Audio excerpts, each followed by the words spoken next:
प्रिय विद्यार्थियों, आज की ऑनलाइन कक्षा में पुनः स्वागत है।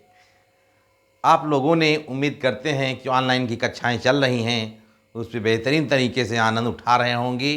तो आज प्रिय विद्यार्थियों हम पढ़ेंगे कि श्रम का अर्थ तथा विशेषताएं। तो श्रम क्या है? श्रम का अर्थ मनुष्य के उस आर्थिक प्रयत्न से लगाया जाता है, चाहे वो श्रम हाथ से करे या मस्तिष्क से करे। क्या कहलाएगा? श्रम कहलाएगा। श्रम जो है, श्रम के प्रकार जैसे कहा जाए शारीरिक श्रम तथा मानसिक श्रम। शारीरिक श्रम क्या होता है? शारीरिक श्रम वो श्रम होता है जिसमें शरीर थकता है। मानसिक श्रम वो श्रम होता है जिसमें दिमाग थकता है। तो मानसिक श्रम जैसे डॉक्टर का श्रम एक मानसिक श्रम है, और शारीरिक श्रम जैसे कुली का श्रम क्या है प्रिय विद्यार्थियों? ये शारीरिक श्रम है। इसके बाद में उत्पादक श्रम और अनुत्पादक श्रम। उत्पादक श्रम वो श्रम होता है जिसमें उत्पादन हो। अनुत्पादक श्रम वो श्रम होता है जिसमें कोई भी उत्पादन ना हो, उसे क्या कहेंगे? अनुत्पादक श्रम। इसके बाद में पढ़ेंगे श्रम की विशेषताएं। तो श्रम की क्या विशेषताएं हैं? तो हेडिंग डालेंगे श्रम की विशेषताएं। श्रम की विशेषताएं।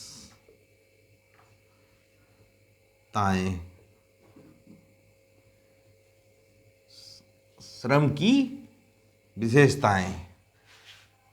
श्रम की विशेषताएं कौन कौन सी होती हैं उनको हम जान लेते हैं। तो सबसे पहले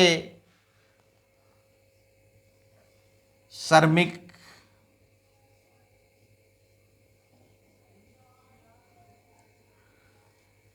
श्रम बेचता है। श्रमिक श्रम बेचता है। व्यक्तित्व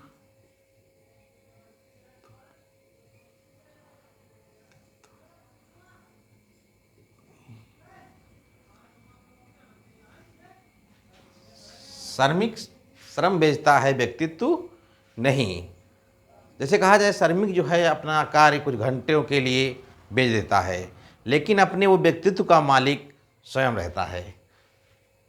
फिर इसके बाद में अगली विशेषता श्रम नाशवान है। श्रम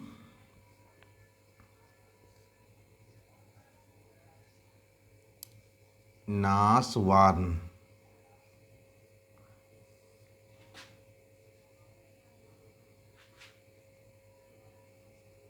श्रम नाशवान है।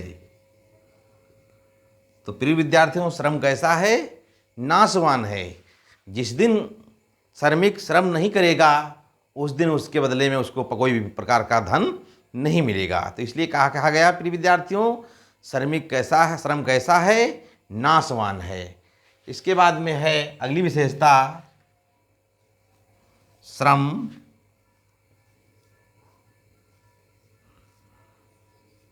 उत्पादन का सक्रिय साधन है।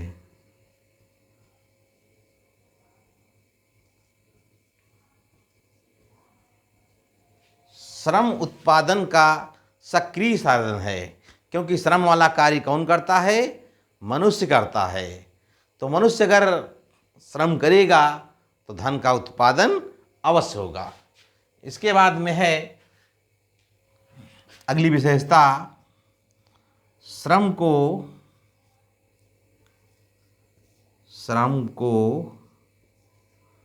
श्रमिक से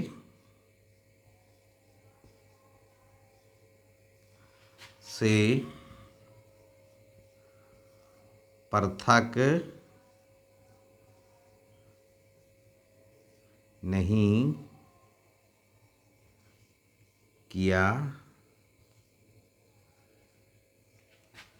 जा सकता।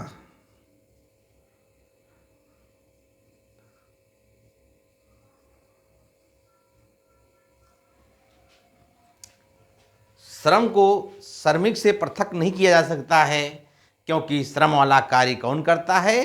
श्रमिक करता है। इसके बाद में अगली विशेषता है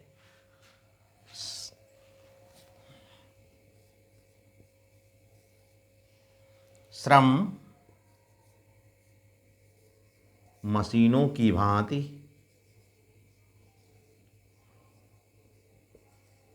श्रम मशीनों की भांति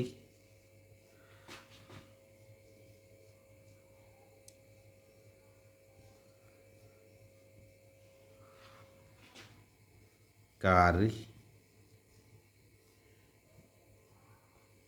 नहीं कर सकता।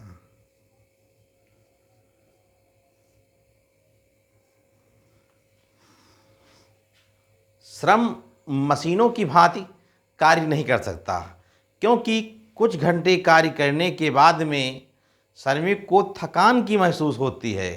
तो थकान को दूर करने के लिए उसे विश्राम की आवश्यकता पड़ती है। तो विश्राम करने से नई स्फूर्ति और नया उमंग फिर से आ जाता है। तो इसलिए कार्य के दौरान बीच में कुछ लंच किया जाता है, छुट्टी की जाती है, ताकि श्रमिक जो है अच्छा कार्य को कर सके। इसके बाद में अगली विशेषता है कि श्रम अपनी बुद्धि का उपयोग करता है। श्रम जो है अपनी बुद्धि या निर्णय शक्ति होती है, कह लीजिए। श्रम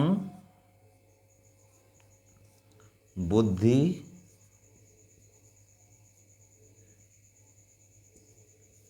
का प्रयोग करता है।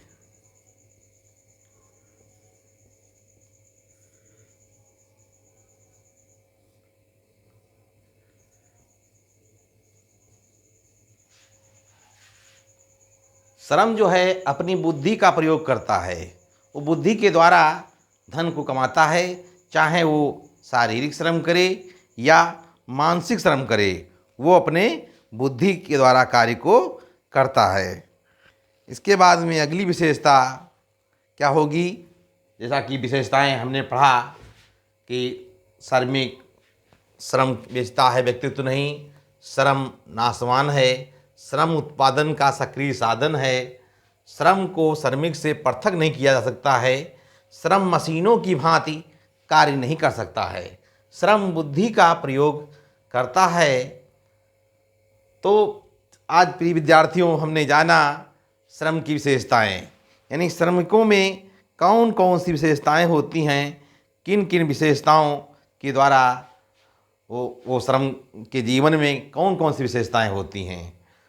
तो प्रिय विद्यार्थियों, उम्मीद करते हैं कि ऑनलाइन कक्षाओं का आनंद उठा रहे होंगे। हमारे चैनल को सर्च कैसे करेंगे? सबसे पहले अंग्रेजी के यूट्यूब पे जाइए।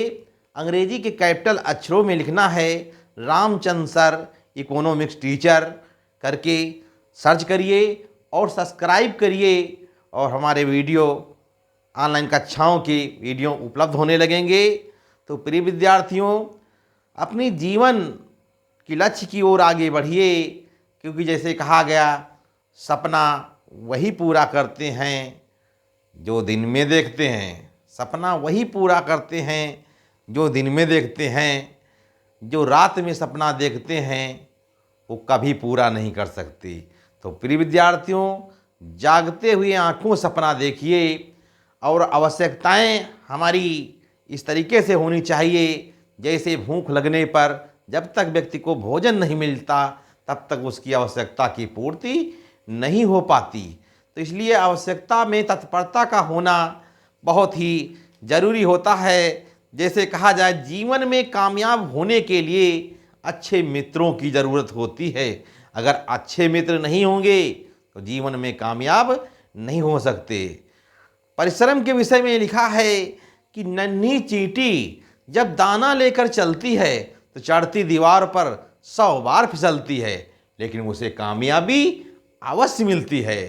तो प्रिय विद्यार्थियों, संघर्षमय जीवन से कभी मत घबराइए और अपने लक्ष्य की ओर आगे बढ़िए। सोच हमेशा सकारात्मक रखिए, क्योंकि सकारात्मक सोच के द्वारा हमें अंदर अच्छे अच्छे विचार आते हैं और अच्छे अच्छे विचारों से हमारे जीवन में खुशियाँ मिलती हैं। तो प्रिय विद्यार्थियों, आज की ऑनलाइन कक्षा में बस इतना ही। अगले दिन हम पुनः ऑनलाइन कक्षा में मिलेंगे। नमस्कार दोस्तों।